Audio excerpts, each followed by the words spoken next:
Let's start. So మన విక్కీ కౌశల్ గారు నటించిన చావా మూవీ అయితే హిందీలో రిలీజ్ అయింది. ఇప్పుడు తెలుగులో కూడా రిలీజ్ అవ్వడానికి రెడీగా ఉంది. సో చావా మూవీ నుండి అయితే తెలుగు డబ్ ట్రైలర్ అయితే రిలీజ్ అయింది. మీకు ఎలా అనిపించింది చూసిన తర్వాత? బాగుందండి. కాకపోతే అంటే హిందీలో అన్ని వాళ్ళ ఒరిజినల్ వాయిస్ కాబట్టి దానికి వచ్చినంత హైప్ అయితే అనిపించలేదు. మళ్ళీ దానికి తోడు ఏంటంటే మనం ఎన్టీఆర్ అని ముందే సోషల్ మీడియాలో వైరల్ అయిపోయింది. ఎన్టీఆర్ చెప్తారు, వాయిస్ డబ్బింగ్ అని చెప్తారని చెప్పేసి. సో ఆ కంఠాన్ని ఊహించుకుంటేనే ఒక్కొక్కరికి భూస్వంశం నరాలు రక్తాలు పొంగడం ఈ టైప్లో ఉంటాయి కదా, అంత హైప్ తీసుకొచ్చి పెట్టారు. హఠాత్తుగా ఎన్టీఆర్ కాకుండా వేరే వాళ్ళు చెప్పేసరికి అబ్బా అనే ఫీలింగ్ అయితే కలిగింది. ఖచ్చితంగా ఎన్టీఆర్ చెప్తే బాగుండేది, కనీసం సాయి కుమార్ గారికి ఇచ్చిన బాగుండదు అనే ఫీలింగ్ కలిగింది.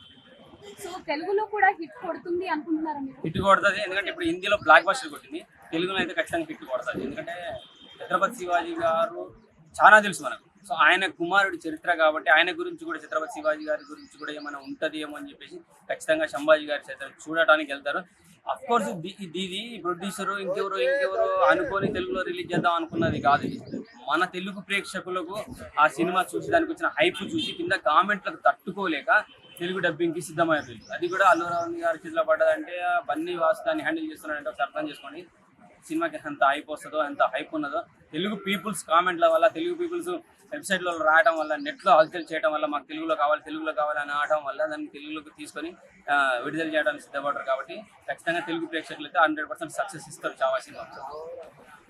సో చావా మూవీ రిలీజ్ అయిన తర్వాత ఈ సక్సెస్ మీట్ కానీ ప్రెస్ మీట్లు కానీ ఉంటాయి కదా, సో ఆ టైంలో మన రష్మిక గారికి అయితే కాళ్ళకి దెబ్బ తగలడం జరిగింది. సో దాని మీద మీ ఒపీనియన్ ఏంటి? అంటే లైక్ బయట ఎక్కువ ఓవర్ యాక్షన్ చేస్తున్నారు అలా ఇలా అని చెప్పేసి అవన్నీ తప్పు. నేను ప్రత్యేకంగా చూశాను, చావా ఈవెంట్కి కూడా వెళ్ళాను. నాకు కావాలంటే నా యూట్యూబ్ ఛానల్లో కూడా ఉన్నది, ఈవెంట్కి కూడా వెళ్ళాను. ఆమె ఒక్క కాలుతోటే నడవలేని పరిస్థితిలో ఉంది, కుంటుకుంటే నడుస్తుంది. అక్కడ ఎవరున్నా ఆడ అమ్మాయి ఉన్నా అబ్బాయి ఉన్నా, హీరో అని కాదు, డైరెక్టర్ ఉన్నా సరే పక్కనే ఉంటే ఎవరైనా సరే హ్యాండిల్ చేసుకుని తీసుకెళ్ళి జాగ్రత్త కుర్చీలో కూర్చోబెడతారు, కుర్చీ వరకు తీసుకెళ్తారు. దాని ఓవర్ యాక్షన్ అనాల్సిన అవసరం లేదు. లేదంటే తెలుగులో అప్పుడు ఈ స్పాట్లో తెలుగులో రిలీజ్ చేయలేదు కదా వాళ్ళు. ఇక్కడ ప్రేక్షకుల అభిమానం మేరకు వాళ్ళు పెట్టే కామెంట్స్ తట్టుకోలేక, వాళ్ళు సోషల్ మీడియాలో చేసే రచ్చ తట్టుకోలేక దాన్ని తెలుగులోకి తీసుకొస్తున్నారు. ఆడ ఓవర్ యాక్షన్ చేయడం కోసం, తెలుగు ప్రేక్షకుల మన్ననను పొందడం కోసం ఓవర్ యాక్షన్ చేసి హిందీలో కానీ తెలుగులో కానీ వీళ్ళు చూడాలి అనే విధంగా ఆడ ప్రవర్తించడం నాకైతే కనపడలేదు. నేను కూడా విన్నాను, కొంతమంది అన్నారు కూడా, నాకు తెలిసిన పీపుల్స్ కూడా అన్నారు, మరి పిల్లల్ని తీసుకొస్తున్నాడు ఏంది రష్మికని అని చెప్పి.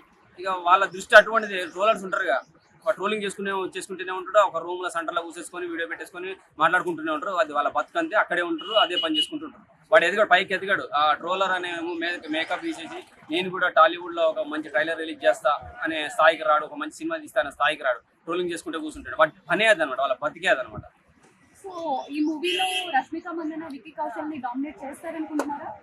సో హిందీలో చూసాము, చాలా బాగా అనిపించింది. ఆల్రెడీ చూసిన సినిమా కాబట్టి మనకు అంత హైప్ రాకపోవచ్చు, కానీ సినిమా అయితే బాగుంటుంది. ఎందుకంటే హిందీలో వచ్చిన ప్రతి సన్నివేశము ఛత్రపతి శివాజీ గురించి ఉంటుందని కొంచెం చూసిన వాళ్ళు ఉన్నారు. సంభాజీ ఛత్రపతి కంటే అదే కొన్ని సీన్లు చూస్తే ఛత్రపతి కంటే ఎక్కువ కొడుకే కష్టపడుతున్నాడు కదా మన హిందూ జాతి కోసం, మన భారత జాతి కోసం, మన దేశం కోసం అని చెప్పి కొన్ని సన్నివేశాలు కూడా కనపడతాయి. అఫ్కోర్స్ అక్కడక్కడ కొంచెం కాంట్రవర్షియల్ కూడా అయినాయి. అది లేని సన్నివేశాలు పెట్టారని చెప్పేసి.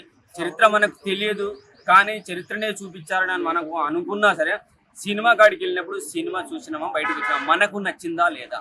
అక్కడ వేరే వాడిని తక్కువ చూపించి హీరోని పెంచినట్టు, లేదంటే హీరోయిన్ తగ్గించి ఇంకోవాళ్ళని చూపించినట్టు, లేదంటే దాంట్లో కూడా ఒక వేరే అంటే ఛత్రపతి శివాజీకి సంబంధించిన రిలేటివ్స్ని వాళ్ళని కొంతమందిని కించపరిచినట్టు చూపించారు. వాళ్ళనే ఎవరు మన ఇతరులకి ఇంకా ఇది మొఘల్ సామ్రాజ్యం వాళ్ళకి దొరికిపోయాడు ఇవన్నీ చెప్తున్నారు. అవన్నీ పక్కకు పెట్టితే సినిమాలో ఆ సన్నివేశాలు మనకు నచ్చినా లేదా, సినిమా వల్ల మనకి ఏమన్నా ఎమోషన్ కనెక్ట్ అయిందా లేదా, ఇది చూడండి సినిమా నచ్చిందని చెప్పండి, నచ్చకపోతే నచ్చదని చెప్పి. సినిమా అయితే పర్ఫెక్ట్గా ఉంది. అంటే ముందే ప్రిపేర్ చేసుకుని అయితే అల్లు అరవింద్ గారు ఈ సినిమా తెలుగులో రిలీజ్ అని ఆయన అనుకోలేదు.